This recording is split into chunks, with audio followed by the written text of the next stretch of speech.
आज की इस वीडियो में समझेंगे वृत्त का क्षेत्रफल और परिधि निकालना, है ना।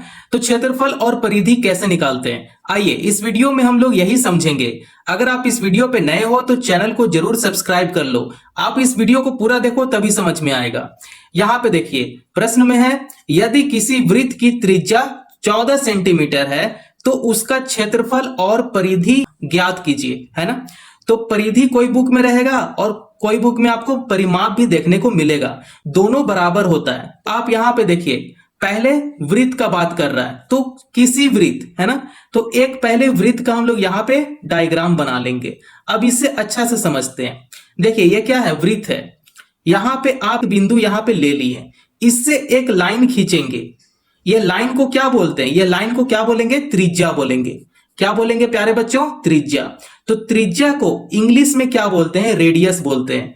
इसी को हम लोग यहां पे लिखेंगे त्रिज्या, ठीक है। त्रिज्या, त्रिज्या को हम लोग इंग्लिश में क्या बोलते हैं, रेडियस। रेडियस जिसको हम लोग स्मॉल आर से भी रिप्रेजेंट करते हैं, है ना। तो यहां पे देखिए त्रिज्या कितना है, 14 सेंटीमीटर है।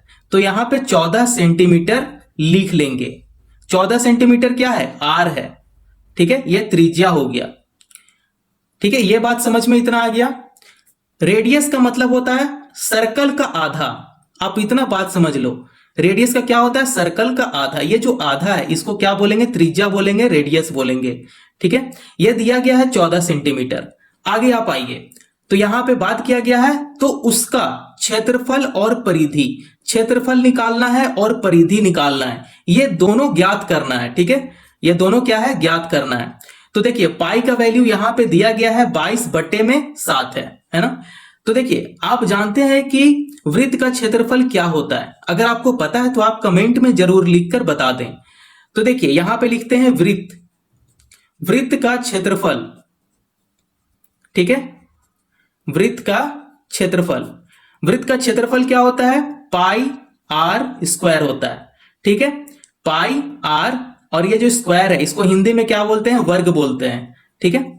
अब आप यहां पे देखिए, क्या हम लोग इसको ऐसे लिख सकते हैं, पाई गुना आर स्क्वायर है, आर का वर्ग है, तो आर को 2 बार लिखेंगे, आर गुना आर लिखेंगे, ठीक है। तो आर हम लोग के पास दिया गया है कितना है, 14 सेंटीमीटर है। तो जहां आर रहेगा हम लोग वहां पे क्या लिखेंगे, 14 लिखेंगे, ठीक है। तो आपको यहां पे 14 पुट करना होगा। तो आइए अब हम लोग इसे आगे सॉल्व करते हैं। तो पाई का जगह पे 22/7 लिखेंगे, है ना। इसका वैल्यू दिया गया है 22/7।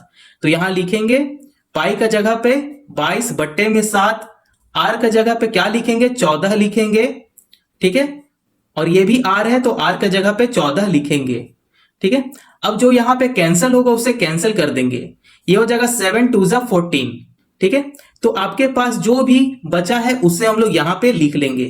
तो 22 गुना 2 गुना 14 बच गया, ठीक है। अब इसे गुना करते हैं तो ये हो जाएगा 22 दूनी 44, ठीक है। तो यहां पे 44 लिखेंगे, गुना 14 कर लेंगे। अब इसे गुना करते हैं, ठीक है। तो ये हो गया 44 और ये हो गया 14, ये दोनों में गुना करवाते हैं। तो ये हो जाएगा 4 चौका 16 का 6 लिखेंगे और हासिल 1 हो जाएगा। ये भी 4 चौका 16, ठीक है। 4 4 जा 16, 16 + 1, ठीक है। जो कैरी में था उसे जोड़ेंगे, ये हो जाएगा 17। यहां पे क्रॉस करेंगे, फिर 1 × 4 करेंगे, ये हो जाएगा 4 और ये भी 4 हो जाएगा। अब इसे प्लस कर देंगे, ठीक है। तो ये 6 का नीचे कुछ भी नहीं है तो यहां पे 6 लिख देंगे। 7 4 कितना होता है, 11 होता है। 11 का 1 लिखेंगे और हासिल 1 आ जाएगा। 4 + 1 5, 5 + 1 6, 616 आ गया, है ना। तो आइए हम लोग यहां पे समझेंगे, 616 आ गया था उसे हम लोग यहां पे लिखेंगे 616, ठीक है। यहां पे देखिए 14 सेंटीमीटर में है तो आपको यहां पे सेंटीमीटर लिखना पड़ेगा, ठीक है। क्योंकि हम लोग ऐसे छोड़ नहीं सकते हैं 616 में, इसका कुछ तो यूनिट होगा। अगर आप एग्जाम में यूनिट नहीं लिखते हो तो आपका एक नंबर सीधा कटता है, ठीक है। तो यूनिट यहां पे जरूरी है। तो देखिए ये हो गया सेंटीमीटर में है तो यहां पे सेंटीमीटर लिख देंगे। लेकिन देखिए ये फॉर्मूला में स्क्वायर है, ठीक है। तो स्क्वायर यहां पे वर्ग है तो इसका भी क्या करेंगे, वर्ग लगा देंगे, ठीक है। तो इसका कितना आ गया, वृत्त का क्षेत्रफल 616 सेंटीमीटर स्क्वायर आ गया, है ना। अब आइए हम लोग तो क्षेत्रफल अब निकाल लिए, अब निकालेंगे परिधि। ठीक है, तो यहां पे परिधि का पहले फॉर्मूला को जानेंगे। क्या होता है? वृत्त का परिधि। इसका फॉर्मूला क्या होता है परिधि का? वृत्त का परिधि क्या होता है? 2 पाई r होता है ना, 2 पाई r। अब इसे क्या हम लोग ऐसा लिख सकते हैं, 2 गुना पाई गुना r, है ना। तो r का तो वैल्यू हम लोग को पता है कि r कितना है, 14 सेंटीमीटर है। ठीक है, तो यहां पे देखिए 2 है, यहां पे 2 लिखेंगे, गुना करेंगे। पाई का वैल्यू हमारे पास कितना था, 22/7 दिया गया था। ठीक है, तो 22/7 यहां पे लिख लेंगे, 22/7 गुना r कितना है, 14 है, जो क्वेश्चन में दिया गया था।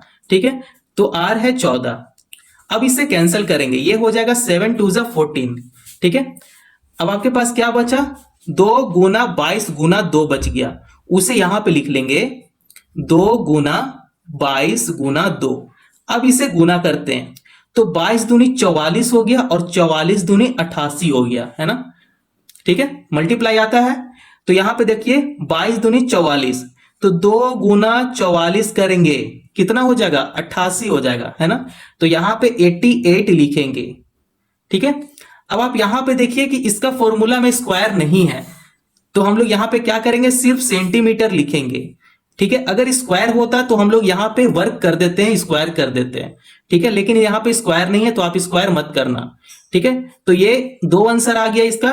वृत्त का क्षेत्रफल आ गया 616 सेंटीमीटर वर्ग, है ना। फिर वृत्त का परिधि भी निकाल लिए, इसका फॉर्मूला क्या होता है, 2 पाई r होता है। यहां पे 2 फॉर्मूला आपको देखने को मिला है, एक पहला है वृत्त का क्षेत्रफल, यहां पे क्षेत्रफल क्या क्या होता है, फॉर्मूला पाई r स्क्वायर होता है ना, ये पहला फॉर्मूला है। दूसरा फॉर्मूला परिधि निकालने का क्या होता है, 2 पाई r। ये 2 फॉर्मूला बहुत ही इंपॉर्टेंट है, आप इसे याद कर लो। तो अगर वीडियो अगर आपको पसंद आया हो तो चैनल को जरूर सब्सक्राइब करें और दूसरों को भी शेयर करें। Thank you.